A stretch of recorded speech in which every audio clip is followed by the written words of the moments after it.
The South African embassy in Washington now hears daily chants protesting its policy of racial segregation.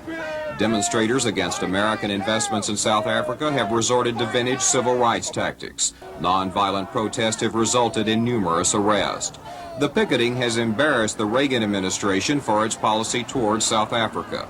Today, the White House opened its gates to its harshest critic.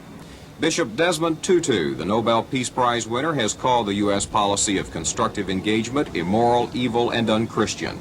His views remained unchanged after his visit here.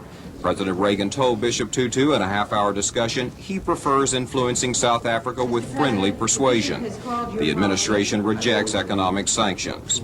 Following an hour-long meeting with Vice President Bush, Bishop Tutu told reporters that quiet diplomacy has not curbed violent oppression. We did say that we believed that this policy had in fact worsened the situation of blacks in South Africa. Afterwards, the White House hastily called a press conference where the president disagreed. We have made sizable progress there in expressing our repugnance for apartheid and in persuading the South African government to make changes, and we're going to continue with that policy. The president told reporters he believes it is counterproductive to splash demands in the headlines. Because that other government then is put in an almost impossible political position.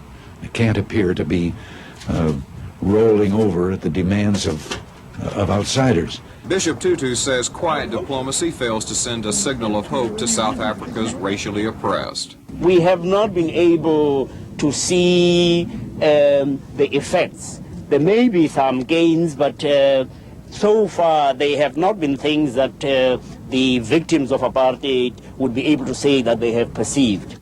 The president says protesters at the South African embassy are marching in ignorance of the contribution that American corporations have made to the advancement of blacks. Demonstrations against apartheid are expected to grow louder in this country while the administration continues to pursue quiet diplomacy. Robert Riggs, Channel 8 News, the White House.